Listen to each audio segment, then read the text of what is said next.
Sometimes I look back and smile. Not because everything was perfect, but because I lived a full life in the way many people imagine happiness. A cozy house, a peaceful family, a stable job. I had it all. At least that's what people thought. But life, as I gradually realized, is not always what it seems from the outside. I was the guy everyone thought had it all. A 2-story suburban house with a white picket fence, an SUV parked in the front yard, 3 healthy kids, a loving wife, and a company that was growing at an enviable pace. Every morning, I put on a suit, kissed my wife goodbye, and told the kids a few things before getting in the car to go to work. It was the kind of life you see in commercials, except I was living it. I started my own business at 32, after nearly 10 years of working tirelessly for someone else. When the opportunity arose, I dove in like a hungry lion, working during the day, studying at night, and meeting with my team on the weekends. I'm the kind of person who believes that if you want something bad enough, the universe will move to help you. And it did. In the first 3 years, I paid off my student loans and bought my first house. In the 4th year, the company was profitable, and I hired more employees. In our 6th year, we were named a breakthrough enterprise by Forbes. I went from being a motherless boy, growing up in a cramped rented apartment with an alcoholic father. I changed my life. But what I am most proud of is not my career. It is my family. My wife, Claire, is the only friend who has never left me. She met me when I had nothing, just a skinny software engineer who stayed up late to study code. She was there when I was broke, when I was successful, and most importantly, she taught me how to be a good person. My eldest son, Jacob, was 9 at the time. He had the same eyes as I did when I was little, always sparkling when I told him stories about the stars or crazy inventions. His 2 younger siblings were like their mother, gentle, calm, and observant. Every night, I always set aside an hour without phones, without laptops, just sitting and playing with my children or reading to them before bedtime. Those evenings, no matter how busy I was, I never missed. Because I always believed, all the success out there is meaningless if you fail in your own home. And then, an opportunity came. A deal that everyone said cannot fail. A leap that could take me to the next level, turning my stable company into a real force in the market. A big offer came from an old acquaintance, someone I'd helped out a few times. I remember sitting with Claire that night, picturing what would happen if everything worked out. A new house by the lake, a vacation in Italy, and enough money to retire early. She just looked at me, smiled softly. As long as you're still the one I love, I don't need any of that. I smiled, took her hand, and said, I won't change, I promise. I truly believed that I would not change. I thought, if I just tried harder, earned a little more, protected my family's future better, then it would be right. I didn't know that what happened next would tear apart everything I held dear. The caller was Vincent, someone I knew when I was starting out. Vincent is a very persuasive guy. His voice is deep, his eyes are always looking straight ahead, and he speaks in a tone that says he's sharing a secret just for you. I'd helped him with a messy project before. He called me the only person I can trust in this world. And this time, he called with an opportunity. A biotech startup, developing a breakthrough medical device. They needed a lead investor to expand. The financials looked good. The market analysis was promising. I read the file all night, my mind constantly envisioning the future. If you invest early, it will only take 12 months to triple your assets, Vincent said. I'll let you in with first dibs, but you have to decide within 10 days. I know, this is where the line between caution and fear blurs. I asked Claire. She listened to my presentation, then said softly, I know you're supportive, but I just want you to check carefully. And don't put all your eggs in one basket. I nodded, but inside I was determined. I withdrew most of the company's capital, transferred it to this project under my personal name. Vincent promised to handle the legal side and put me on the list of major shareholders. Everything seemed to be progressing. For the first 3 months, I was updated regularly. Vincent sent reports, lab photos, IPO plans. I breathed a sigh of relief, even starting to plan to expand the parent company, hire more staff, rent a new office. And then, one day, Vincent's emails stopped responding. The phone number was disconnected. I called the startup office. The answering machine said, "This phone number is no longer available." I felt my stomach churn. Not because of the money, but because I felt like I had just signed a death sentence for my own family. I hired a lawyer, but the more I investigated, the colder the truth became. The company was just a front. The papers were all in my name, someone else. Vincent, or whatever his real name was, had disappeared from the map. I had been deceived, and I had brought that deception home to my home. Claire did not blame me. She just sat there, listening to me tell it all, from beginning to end. Finally, she just asked, "Why didn't you tell me you were betting so much?" I bowed my head. I had no answer. Because I believed that I was smart enough, experienced enough, and worst of all, I thought that I had to win this game alone to deserve what I had. I was wrong. Soon after, the things I feared most began to happen. I walked into the office that day with a strange feeling, as if I had missed something important. The office was the same. Neat desks, lit computers, employees working as hard as ever. But the atmosphere was different. It was like a storm was brewing, and I couldn't quite make out what it was. The bank notifications kept coming, emails, text messages. The company account was frozen. I tried to contact the accounting department, but no one answered. I felt a wolf growl in my stomach. What was going on? When I got to the bank, they handed me a notice from the legal department. My name was no longer the owner of the company. All ownership rights, shares, assets had been transferred to someone else. And that person was Daniel. I couldn't believe my eyes. That guy? Who was he? How could he do this? Part of me couldn't accept that someone I once considered a brother could betray me like that. I called Daniel. No one answered. I called a lawyer, tried to figure things out, but eventually I realized the cruel truth. Daniel had been planning this all along. He had prepared everything in secret. Every fake signature, every forged document, every secret contract. For the past 6 months, I had no idea. In just one night, everything changed. The company I had built from scratch now belonged to someone else. And me, I had nothing. In the following days, the press reported that I was a fraud.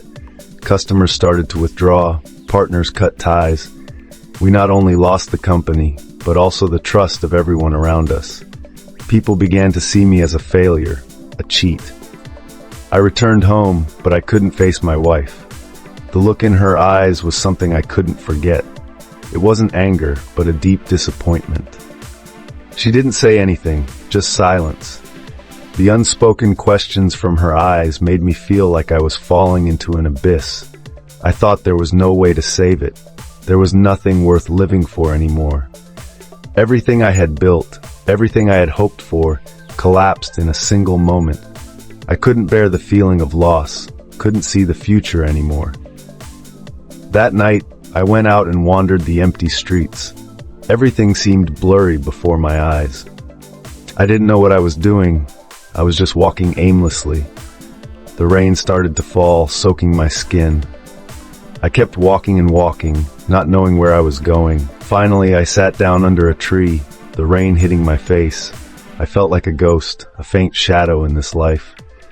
And I started to wonder, does anyone remember me? Does anyone care about me anymore? Then something unexpected happened. When I woke up, I was no longer lying on the cold street. I was in the hospital, in a bed with a breathing tube and doctors standing around me. The doctor said I was exhausted from too much stress and my body had reacted. But what I couldn't forget was the piece of paper I saw on the table next to me. It was a small piece of paper with handwritten words. "If you can read this, it means you're still alive. So come back to life, Mom." I held onto the paper tightly, as if it was the last rope pulling me out of the abyss. In that moment, I felt like I wasn't really dead, and maybe there was a reason for me to continue living. I woke up after a week in a coma. Everything around me was blurry. The first feeling when I opened my eyes was confusion. I didn't recognize where I was. White walls all around, dim lighting, and the doctor standing by the bed with a worried look. "You've had a big shock, and your body is exhausted," the doctor said. "We've taken good care of you, but you're okay now." I tried to sit up, feeling dizzy, but in that moment I felt something strange, an emptiness, but also a little light, a faint hope in the darkness. I realized that, even though I had lost everything, I was still alive, and being alive meant being able to change. In the following days, I began to fight with myself. The physical pain from the emotional wound was still there, but I knew I couldn't live in the darkness forever. My mother taught me, life is a series of experiments. Death is not the end, but only the beginning of a new journey. I started writing in a diary, writing down my thoughts, my feelings that I couldn't share with anyone. Every morning I woke up early and walked around the neighborhood. The streets were familiar, the houses were old, but I felt something else, a sense of peace. Even though everything had collapsed, I knew I could still start over. Claire, my wife, was the only one who still cared about me these days.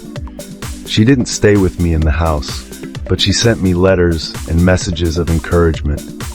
She said that she couldn't stand by me if I didn't change, but she would always be there if I wanted to start over. I remembered what she said when things were going well. "You can always change. If you want, I'll start over with you." And I knew right now I needed to change. Not for anyone else, but for myself. During those months, I learned to forgive myself. I couldn't change the past, but I could decide what to do next. I started looking for small jobs to make a living. Not big companies, not big projects, but simple jobs. Teaching, working in a coffee shop, helping others in the community. I was no longer a corporate leader, no longer a successful person, but I found myself regaining a part of my humanity that I had long forgotten. I was learned that success is not the ultimate goal in life, but the process of living meaningfully. I began to feel peace in the little things, the feeling of helping others, listening to their stories, sharing simple moments, things that I had previously ignored because I was too busy with ambition. During this time, I also started reconnecting with old friends, people I had lost touch with during my busy years with the company. Simple meetings, conversations from the old days helped me realize that, in fact, I was not alone. People still cared about me. I used to think that when I failed, everyone would leave me, but I was wrong. True friends remained, and they were willing to help me start over. One evening, as I sat in my little room, I looked back at what had happened. There was no more anger, no more pain. I just felt a strange sense of relief. Even though I had lost everything, I still had myself. I am not a failure. I am just someone who has learned from my mistakes, and now I am on the path to rebuilding my life. And I believe that each of us can change. No matter how many times you have failed, no matter how many times you have been betrayed, even if you feel like you've lost everything, as long as you're alive, you can still start over. As time passed, I gradually got used to the new rhythm of life. Every day I woke up with small but important goals.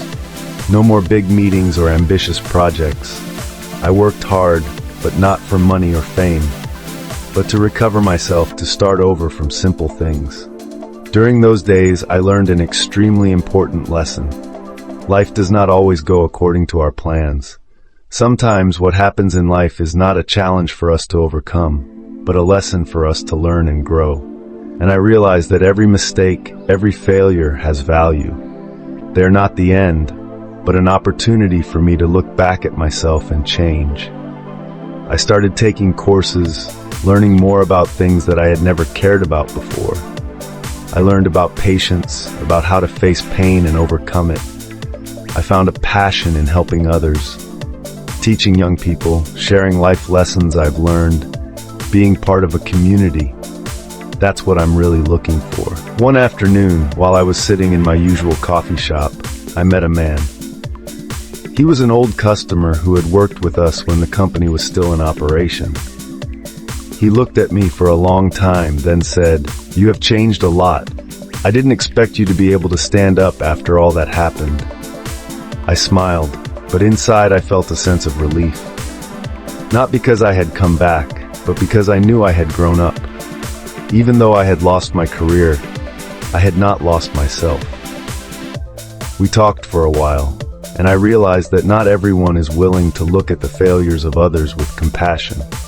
People often only look at the end result, but few are willing to look at the process a person has gone through. And that made me realize that I myself cannot continue to live in the past. I started teaching at a community school where I could share my stories and lessons with young students. They looked at me not with pity, but with admiration. They saw in me a person who could rise from failure and still smile at life. Gradually, I realized that it was what I had been through, the pain, the struggles, that made me stronger. Failures, it doesn't make me weaker, it just makes me stronger than ever. Then one day I decided to write a book. The book is not just my story, but the story of everyone who has failed, who thought they couldn't go on. I want this book to be a source of encouragement for those who are struggling, for those who feel exhausted by life. I don't know how the book will be received, but I know that if it helps one person stand up, then all my efforts will have been worth it. This summer, I went back to my wife, the one who has always been there for me even when I didn't deserve it. She saw the change in me. She saw that I was no longer the man she married. I had become someone else, a better person, a person who listens and appreciates what I have. "You're back," she said with a gentle look in her eyes. "I believe we can start over." And I knew at that moment I had truly returned, not with fame, not with money, but with a heart that knows how to love, knows how to give. Finally, I realized nothing lasts forever. Failure is not the end. Every person can change, regardless of age, circumstances, or what happened, as long as we do not give up. The lessons I learned through every failure, every pain, they will follow me throughout my life. And now, I live not only for myself, but also for the people around me, for the values I believe in. I still remember the first time I saw Daniel after what happened. It had been more than a year since I lost everything. And now, after all the pain, all the months of wondering if I could forgive, I had to face him. Daniel hadn't changed much. He was still the man I trusted, the man I shared my dreams with, the man I had been best friends with for so many years. But now, things were different. He came to see me at the small coffee shop where we used to go to discuss our future plans. This time, there were no big dreams, just apologies. He sat across from me, looking at me with regret in his eyes. "I know I was wrong," Daniel said, his voice hoarse, as if he was facing what he had done from the bottom of his heart. "I can't change the past, but I want to apologize. I'm really sorry." I didn't say anything right away. I looked at him, feeling everything that had happened, everything he had done to me. But then, a strange feeling arose in my heart, a feeling that was not anger, but calm. I realized that, even though he had done things that I could not forgive in the past, I could not live in anger forever. I didn't want that anger to dominate my life anymore. "What can I do to make amends?" I asked, my heart in turmoil. He hesitated for a moment, then said, "I will do everything I can. I will help the people I have hurt, and if I can, I will help you." And I knew it was a sincere promise. Since then, Daniel and I have started our relationship again, not as old friends, but as grown men. We have learned to forgive, not only each other, but also ourselves. Forgiveness is not a simple act. It is not about healing the wound immediately, but a process of accepting and letting your heart be free. Through this process, I have understood that forgiveness is not about changing others, but about changing ourselves. Forgiveness is the act of freeing ourselves from anger, from negative emotions. Forgiveness is the way we move on, not trapped in painful memories. And one more important thing, forgiveness does not mean forgetting. Forgiveness means allowing yourself to move on. My relationship with my wife also gradually healed. She saw the change in me. It was a change that came not from words, but from actions. I did not just say sorry, I really changed. My wife was not only my companion in difficult times, but also the person who understood me the most. The days of separation made us realize something important. Love is not something that is easy to get, but something that needs to be cared for and nurtured every day. You have changed, she said, her eyes sparkling, and I believe that we can start over. She was right. We could start over. But this time, we would build a stronger relationship based on forgiveness, respect, and true love. And I realized that life lessons do not come from success or failure. They come from how we deal with ourselves, with others, and with the world. We can never change the past, but we can decide what to do with the future. Forgiveness is a long process. Sometimes it encounters difficulties and obstacles, but once we open our hearts and let love and forgiveness in, everything becomes easier. Now I understand that life is not a race to achieve success, but a journey to find peace of mind. Mistakes and failures are not the end, but opportunities for us to learn and grow. Every step, every decision is an important part of the story of life. If you find this story meaningful, please share and subscribe to the channel to receive more inspiring stories. You can also leave your shares in the comment section. We are always happy to listen to your stories.